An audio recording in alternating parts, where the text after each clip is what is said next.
Well, hello everybody. My name is Esau. I am the son of Isaac, whose father was Abraham. You may have heard the name Father Abraham. There was a song written about it, Father Abraham and many sons had Father Abraham, and I'm one of them, and so are you. My dad literally used to sing that with his brothers. Super embarrassing, but that's what parents do. Speaking of embarrassing, you know how some people, when they're born, they have a little bit of hair on their head? Well, I was covered head to toe in it. Guess what my parents named me? Harry, which in my language is pronounced Esau. I'd like to introduce you to my brother Jacob, back here. Guess what his name means? He grasps the heel. Bet you will never have any idea what he did when we were born. My parents maybe weren't the most creative sorts. I was firstborn, and Jacob and I were super competitive, even in the womb. He wouldn't let me have just a few second head start, so he latched onto my foot as we were leaving. So with all the problems that come later, I can honestly say that it all started when I was born. My parents maybe weren't the best parents. Everybody thinks that, but mine really were maybe not the best. My mother loved Jacob much more than me and was pretty obvious about it. And Dad loved that I was a hunter and could bring in food. He loved him some steak. So one day while I was out hunting, I hadn't had anything to eat in a long time. Game was very scarce. I lived in the desert. Georgia, the house I'm staying, there was deer walking in the yard. That's just not how the desert works. So it was hot, just baking hot. I was starving. I came home, and Jacob was cooking some stew, and it smelled delicious. I was exhausted. I was sweaty. I was hot. I was covered in dust. It was miserable, and I just wanted some stew. So I go up and ask him. I say, Jacob, can I have some stew? Guess what he says? Sure, I'll sell you some stew. And I'm like, look, I am out there trying to provide for the family day in and day out in the baking hot desert sun, and I come home, and my own brother says he's going to sell me some stew. But I was literally starving to death. I felt like I was on death's door and I was about to die, and all he wanted was my birthright. What good is a birthright going to do me if I'm dead? So I agreed. Sure, that's fine. And you know that little piece of wisdom that they say, don't go grocery shopping when you're hungry? I hadn't heard that yet. That was new to me. So fast forward a couple years, there was a really bad famine in the land. We moved around a lot from well to well, fresh water to fresh water. Mom pretended she was Dad's sister. God made a pact with Dad. Normal family stuff. I got married a couple times. Not divorced, just married a couple times. And you know how there's the running joke about in-laws and parents always hate the people that your kids marry? Well, my parents actually wrote down and recorded for all of eternity how much they hated my wives. You see, my wives were Canaanite women, and hating somebody or disliking somebody based on their culture was still very popular at the time. So they didn't have much compunction about that. But it's okay. In all things, God helped our family to grow and to prosper. He had blessed us, and we did fine. Which leads us to this next part. Dad was dying, unfortunately, and as I mentioned earlier, his favorite thing about me was I was a hunter, and he loved him some steak. So before he would give me his final blessing, before he died, he wanted me to go out and get him some food.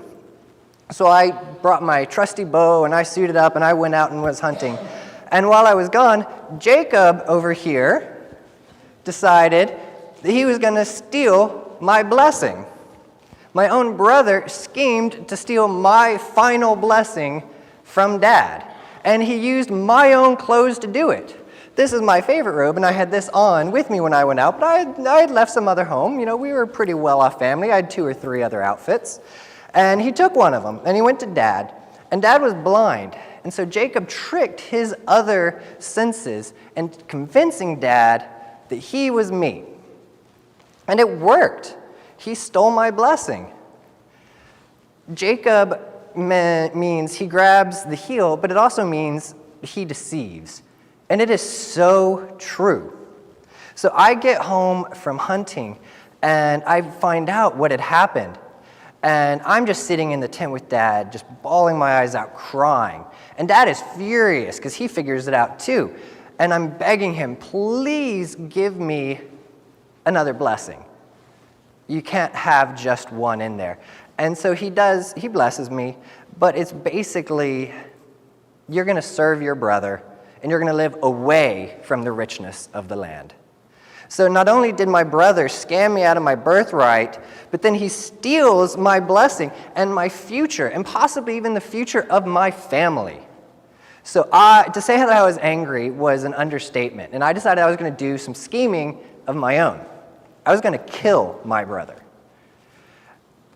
Luckily for him, Mom had finally had enough of my Canaanite wives and sent him away to live with her brother to find a wife of better stock. Well, you've heard from Esau, and now I'll tell you the rest of the story. You see, I'm no schemer, I'm no deceiver, I'm just a planner. I've been that way all my life. My mom tells me that when we were born, I came out grabbing my brother's heel. You know, we were twins. I didn't see any reason that he should get all of the favoritism of being the firstborn. We were born within seconds of each other. So anyway, unlike me, who was the planner, always thinking of the future, Esau, he just thought about the present. Instant gratification is what turned Esau on. So you see, he liked hunting and going out in the fields. I stayed around the tents. I tended the sheep and the goats. I cooked when was needed. And one day I was cooking, and Esau came in. He hadn't planned anything to eat, so he was starving when he got in. I really didn't see it was any big deal when I offered to sell him some stew for his birthright. You see, he didn't really think that much of his birthright anyway, because that was off in the future. So he took the stew, I took the birthright. Then, a few years later, Mom came to me. She was a planner too. And she'd heard our dad, Isaac, talking about being ready to die and wanting to bless my brother first before he died. So she had this plan. I wasn't sure it'd work, but she said, trust me. Go to your father and tell him that you're Esau and have him bless you. I had this stew prepared for you, his favorite, and we'll dress you up like your brother in his clothes, and I'll give you some fur for your neck and for your hands so that you'll be hairy like your brother. It was genius. Dad wasn't really convinced too much at first, but when he hugged me and breathed in and smelled Esau's clothes, he was convinced, and he blessed me. Now, I figured he was going to say something about, may your crops be great and your flocks be many, and he did that, but wow, he continued. He said, may all the nations of earth bow down to you, and your brothers and sisters and all of your mother's children will bow down to you, and all the families of earth will be blessed through you and through your descendants. You talk about planning ahead, that blessing, my goodness. Well, as good as the plan to fool Dad went, we didn't count on Esau's reaction. He was really ticked, and he wanted to kill me, so I had to get out of Dodge. So anyway, Mom sent me off to her brother Laban. And before I went to Uncle Laban's, Dad blessed my journey again, and I took off to be safe and find a couple of wives anyway, because it was time for me to settle down and get married. So I was furious. And many of you are probably thinking, rightfully so, who does that? My own brother steals my birthright. That's just unheard of. I wanted to kill him. I wanted to kill him, resurrect him, and then kill him again. I was a hunter. I killed animals for a living. I could have done it easily. Maybe not the resurrecting part, but I could have had a hand with that. But my dear, sweet baby brother gets out of town before I have a chance to do anything, and he goes to get married and to take advantage of the rich blessing that he stole from me. I cannot emphasize that point enough. And so he leaves, and I don't see him again for another 20 years. I don't see my own baby brother again for over 20 years. They say that time heals all wounds, and it's not true. God heals all wounds. You see, at the time that everything bad had happening, I didn't understand what was going on. And in those 20 years, I learned a lot. God showed me a lot, things that I had no idea were coming. And Jacob did steal my blessing, but that doesn't mean that God abandoned me. Jacob left and deprived me of what I felt was justice. But God still took care of me. You can't steal God's plan for your life. So time went on, and slowly God was working in my heart, and he was showing me things that I never thought possible. I was betrayed by my own brother, and God taught me how to love him. I was hurt beyond words could describe, but God showed me how to forgive him. And after a while, there came to a point where I just missed my brother. He was my twin, and I loved him, and I had forgiven him. But I don't mean to pretend to be all high and mighty or righteous or anything like that. This took years. When he first did it, I would have killed him with a smile on my face. And a little bit later, I would have killed him, but maybe without the smile. I would have been a little bit sad, maybe a few tears, but not too much. And one day, I made a humongous breakthrough. I wasn't going to kill him. I was just going to break his legs. Because he had wronged me, and I demanded retribution. I was the eldest, I was the firstborn, and I don't care what Dad's blessing said, I was not about to serve my baby brother. But that was pride speaking. And after Dad died, I became the head of the family. And I didn't have time for pride anymore. I had dozens of people and hundreds of animals that depended on me. And it occurred to me, I had dozens of people and hundreds of animals that depended on me. I was a successful man. I had multiple wives that I could afford. I had a great big family. I had huge herds of animals. I was considered wealthy by the time. I was well respected in the community. Dad's blessing or no, I had been blessed by God beyond my wildest imagination. And one day, I got a messenger from Jacob saying that he was finally bringing his family back. And I was so excited to see my baby brother again after over 20 years. I was thrilled. But then I remembered how we had parted. And I remembered what Dad's blessing had actually said. And I got to thinking, was he coming back with an army to take what he felt was his? I didn't know. We had left on not the best of terms. Did he want to kill me now? I didn't know. I had forgiven him, but that doesn't mean that his personality had changed any in the last 20 years. And I had my family to protect. So I got together a big group of men to go with me just in case. I was glad that you started by singing about water. Because, water's a pretty big deal in my life, too. I found my wife at a well. And then there's the River Jordan. That was a big deal, too.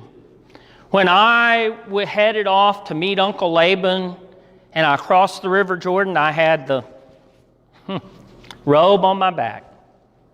When I came back, I had a huge family, servants, herds, crops. God had really blessed me when I came back.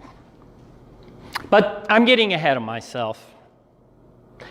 Dad blessed me for my journey. I went off to meet Uncle Laban.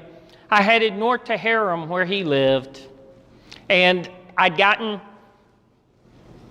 up a few miles, and it began to get dark. So I found a place to settle. I set up camp, and I went to sleep. Man, did I have a huge dream that night. You see, there was this stairway from earth up to heaven, and God's angels going up and down the stairway. And at the top of the stairs was God himself. And I heard him say, I am the Lord, God of your grandfather Abraham, God of your father Isaac. And I give you the land you're sleeping on. It's given to you and to your descendants, who are going to be as many as there's dust over the earth. And all the families will be blessed through you and your descendants. And I promise that you're going to come back to this land and reclaim it. And when you do, I'm with you. I will never leave you until all of my promises come true. Now I woke up. I was still pretty scared, not really knowing what I was going to do. So I traveled on to Haram, to where my Uncle Laban lived, and I ran into some people he knew. And then I saw a herd of sheep off in the distance, and the shepherdess was coming. I learned her name was Rachel, and man, was she beautiful. You've heard of love at first sight? That's what it was with me and Rachel. And I found out that she was Uncle Laban's daughter. So we watered the sheep and went back, and I met my uncle, and I asked him for his daughter Rachel's hand in marriage. He said, absolutely, just work for me 7 years. So I did. I tended his flocks. I took care of the sheep and the goats and everything, and my time flew. You know how it is when you're in love. And 7 years passed, and I was ready to get married. I go to Uncle and I say, I'm ready now. Give me Rachel and let's get married. You know, they called me the deceiver. Uncle Laban tricked me. Said, nope, you get to marry Rachel's older sister Leah, because we don't have the youngest marrying before the older. So I said, okay, but I still want Rachel. And he said, that's all right. You can marry Rachel too. Just work for me another 7 years. So I said, all right. I married Rachel, and then I married Leah, and then I married Rachel, and I kept working. It wasn't as pleasant that time, but still, I was struggling with God. I kept thinking back on my dad's blessing, and then especially that staircase, and God's promise to send me back to the homestead and to take care of me. And things really went quite well. Uncle Laban, his flocks and his herds got bigger and bigger. We were doing quite well. God really was blessing. So I went to him and I said, I've been thinking about going back. And he said, no, don't do that yet. Everything's going so well. But work a little while longer and I'll help you build up something to take back. So we came up with a deal. You see, he'd already set my wages and changed them probably 8-9 times in the 14 years I'd been there. But he said, tell me what you want as wages. And I said, I'll take all the speckled sheep and goats, or those who are black or spotted. And he said, done. And then that night he had his sons take all the speckled and spotted and dark-colored animals out of the herds, leaving with just 5. But God had a plan. And it worked out, and my flocks of the speckled sheep and goats, they grew and grew. I made sure that when the strong sheep were ready to mate, that the bark was stripped off the tree branches, and God told me to put it in the troughs while they mated. And when the weak sheep mated, I didn't do that, and they came out white, and so they were Uncle Laban's. And after 6 years, I noticed that my cousins were getting rather anxious. They were pretty upset at how things were going, and Laban's attitude seemed to change too. So I went to Rachel and I went to Leah. We had 11 sons and a lot of daughters by then, and said, let's go back to Canaan. I've talked to God, and he said, go back. And they said, what about your brother? And I said, I don't know, but God promised that he'd take care of us. So we headed on back. And on the way, I slept. And when I awoke, there was somebody with me, and I was wrestling with him, and we wrestled all night long. And I wouldn't let go of him. And he said, let go of me. It's daybreak. I've got to go. And I said, no, I'm not letting go until you bless me. And he said, tell me your name. And I said, I'm Jacob. And he said, you won't be known as Jacob any longer. Now you'll be known as Israel, for you've wrestled with God and with man and won. And I said, tell me your name. And he said, no.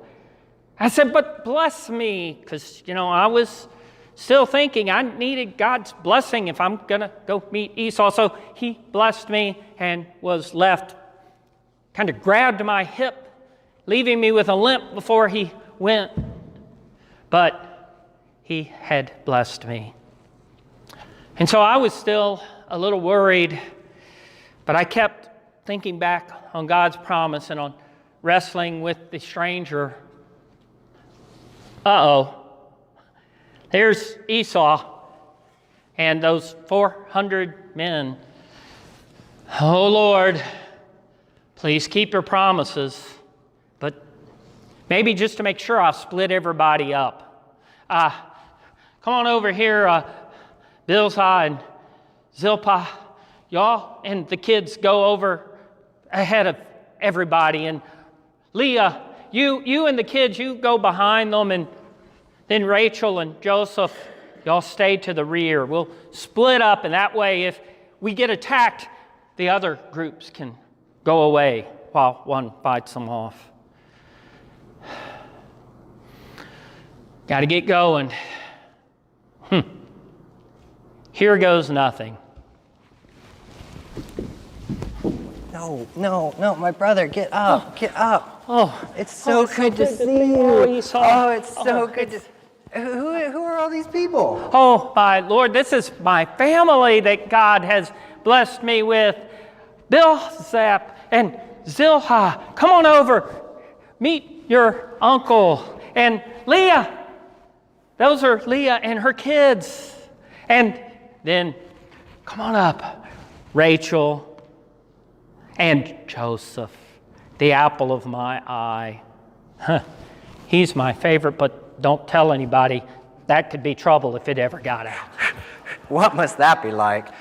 But so I was met by a whole bunch of flocks and herds and people. What was that all about? Oh, those are my gifts to you, to show my sincerity and to win over your favor, brother. Jacob, God has blessed me with more than enough.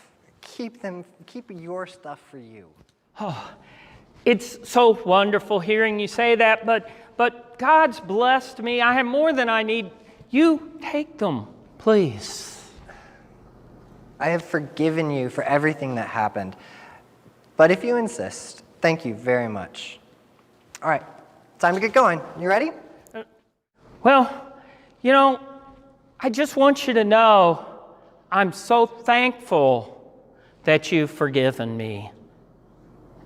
It means the world. It's amazing. It's unbelievable, really. I mean, looking at you now and how you have greeted me, it's like seeing the face of God.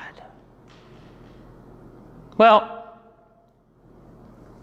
I appreciate your offer, but I've got some young goats and sheep and animals and young children too.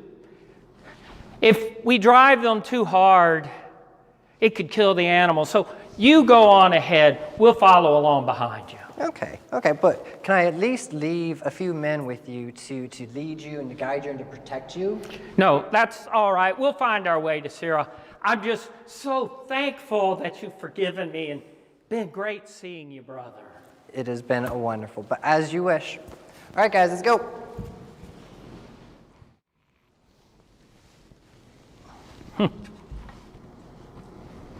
So you see, things ended pretty well with me and with Esau.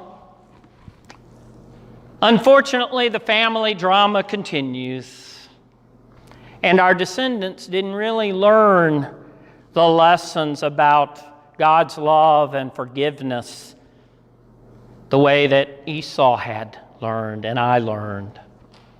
You've probably heard of our descendants, Israelites and Edomites.